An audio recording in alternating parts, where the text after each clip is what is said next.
Welcome back to Let's Do 2020. A lot of bad things happened this week, otherwise we wouldn't have a show. And if you don't get that reference, you're gonna have to watch until the end credits.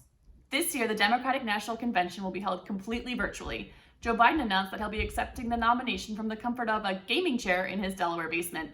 We just hope that Jill's ready for the all-important balloon dropping duties.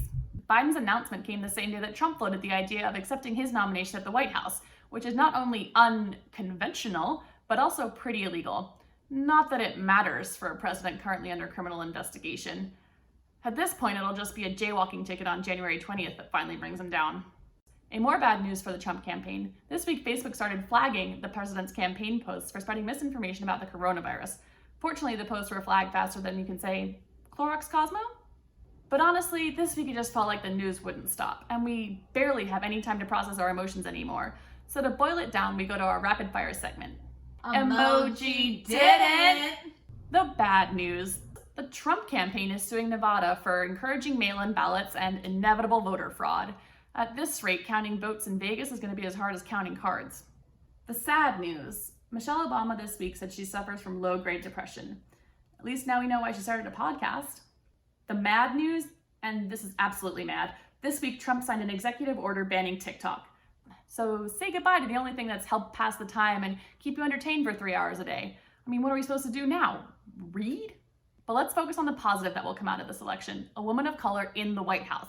Biden has narrowed his choices down to a few selections and is expected to make his pick any day now. But rumor has it he's struggling to find his perfect match. For more on Biden's upcoming VP pick, please welcome Vice Presidential Yenta, Frida Horowitz. So Frida, what should Joe Biden be looking for in a running mate? Well, a man of his age cannot be picky. He needs a woman who's good, honest, no trouble, and most of all, patient. Trust me. Let's go through some of the remaining candidates. Senator Harris seems to be the front runner. How do you like her for Biden? Have you seen her Instagram videos? That woman can cook. And Joey's looking a little gaunt. I say to him, Joey, you're looking a little gaunt. But he doesn't listen.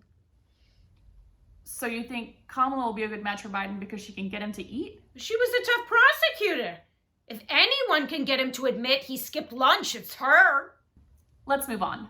Former UN Ambassador Susan Rice is a top contender, but will her association with Benghazi hurt the campaign? That's a tough one, Beckela. You know, Joey and Suze have been close forever. You think after all these years he can't make it official?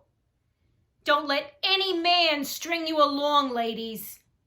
Hester Klein spends every coffee clutch taken in the crotch of David Edelman's slacks.